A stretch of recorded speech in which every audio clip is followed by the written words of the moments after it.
అందరికి నమస్కారం అండి. ఇంకోటి ఏంటంటే ఇప్పుడు మనకు అంటే ఇప్పుడు నేను దేంట్లో చేస్తున్నా అంటే నేను ఉస్మానియా ఓయూలా అంటే నా క్యాంప్ అంటే కాలేజ్ ఒకటి నాది మెయిన్ క్యాంపస్ అంటే ఓయూ ఉస్మానియా యూనివర్సిటీ. అంటే ఉస్మానియా యూనివర్సిటీలో నేను చాలా అంటే 3 ఇయర్స్ నుంచి చూస్తున్నది ఏంటంటే అంటే ఇప్పుడు పేపర్ మేము సెమిస్టర్లు రాస్తాం కదా, సెమిస్టర్లు రాసినాక ఏమవుతుందంటే ఒకవేళ మంచి రాసినా సరే ఫెయిల్ చేస్తారు. మళ్ళీ రీవాల్యుయేషన్ పెడితే ఎమ్మటే పాస్ అవుతున్నాం. ఇప్పుడు రివాల్యూషన్ అయితే మళ్ళీ ఏమంటే పాస్ అవుతున్నాం. అది ఎట్లా అసలు అంటే ఇప్పుడు డబ్బులు కట్టినాక మళ్ళీ పాస్ అవుతున్నాం అంటే ఇప్పుడు ఫస్ట్ ఒక ఆయన ప్రొఫెసర్, ఆయన పర్ఫెక్ట్ ప్రొఫెసర్ కదా, పర్ఫెక్ట్ ప్రొఫెసర్ కాబట్టి దాంట్లో కరెక్షన్ చేస్తారు పేపర్లు. అసలు అప్పుడు కరెక్ట్ చూడరా? అదేదో చూసినప్పుడు అదే ఫస్టే పాస్ ఎందుకు వేయరు? రీవాల్యూషన్ పెట్టిన తర్వాతనే పాస్ చేస్తారు అంటే ఆ ప్రొఫెసర్ చక్కగలేరని అర్థం. ఏమంటే డబ్బులు కట్టినాక మళ్ళీ పాస్ చేస్తారు. ఇది చాలామంది స్టూడెంట్స్ ప్రాబ్లం. నాట్ ఓన్లీ అంటే ఒక్కరిది కాదు, ఇద్దరిది కాదు, చాలామంది ప్రతి డిగ్రీ కాలేజ్లో ఇది ఒక ప్రతి స్టూడెంట్ ప్రాబ్లం ఇది. ఎట్లా అంటే ఇప్పుడు వాళ్ళు మంచిగా రాసినామని వాళ్ళకు ఒక మంచి ఉంటుంది, వాళ్ళకి మంచి రాసినామని వాళ్ళకి నమ్మకం ఉంటుంది. కానీ తర్వాత ఏమవుతుంది, తర్వాత ఫెయిల్ అని వస్తుంది సెమిస్టర్ ఫస్ట్ రిజల్ట్ వచ్చినప్పుడు. మళ్ళీ రీవాల్యుయేషన్ పెడితే ఏమంటే పాస్ అవుతున్నాం అంటే ఫస్ట్ దిద్దున్న ప్రొఫెసర్ చక్కగా లేడా? నా క్వశ్చన్ ఏంటంటే ఓయూకి ఇప్పుడు ఎందుకంటే ఇప్పుడు మీరు అర్థం చేసుకోండి, ప్రతి స్టూడెంటు అంటే ఇప్పుడు మేము ఒకవేళ మేము డైలీ కాలేజ్కి వెళ్ళకుంటే ఏమవుతుంది, మీకు హాల్ టికెట్ రాదు బాబు, మీరు డైలీ కాలేజ్కి రావాలని చెప్తారు. ఒకవేళ వర్క్ చేసే స్టూడెంట్స్ పక్కా మీరు కాలేజ్కి రావాలని చెప్తారు.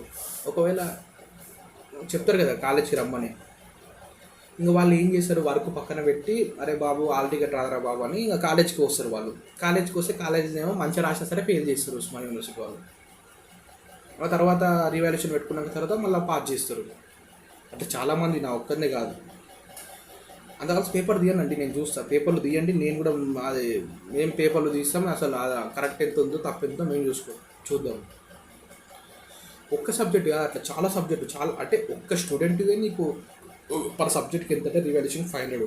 అట్లా ఒక్క స్టూడెంట్కి ఒక 2-3 సబ్జెక్ట్లు అయితే అట్లా అనుకోండి. అట్లా మొత్తం ఆల్ ఓవర్ తెలంగాణలో ఎంతమంది స్టూడెంట్స్ ఉంటారు, ఎంతమందికి అట్లా డబ్బులు పోతున్నాయి చెప్పండి. అది తప్పదు కాబట్టి మనం కట్టుకుంటాం ఫీజులు. కానీ వాళ్ళు చేసేది ఇది. కొన్ని ఉండొచ్చు, ఫెయిల్ చేయొచ్చు, వాళ్ళు మంచిగా రాలేదు కాబట్టి ఫెయిల్ చేస్తాం. కానీ మంచిగా రాసిన స్టూడెంట్స్ కూడా ఫస్ట్ ఫెయిల్ చేసి తర్వాత రీవాల్యుయేషన్ పెట్టిన తర్వాత ఎందుకు పాస్ చేస్తారు? ఓకే, నేను ఫెయిల్ అని చేయను అంటే నేను పాస్ చేస్తారు మంచిదే. కానీ అదే తెలివి ఫస్ట్ ప్రొఫెసర్ ఉందా అంటే ఆయన ప్రొఫెసర్ చక్కగా లేడా? మంచి ప్రొఫెసర్ని పెట్టే అక్కడ వేస్తారు. సెకండ్ టైం ఎందుకు పాస్ చేస్తారు?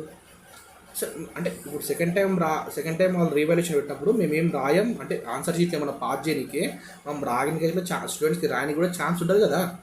అదే పేపర్ ఉంటుంది, అదే సేమ్ ఉంటుంది, సేమ్ కథ అంతా సేమ్ ఉంటుంది కదా.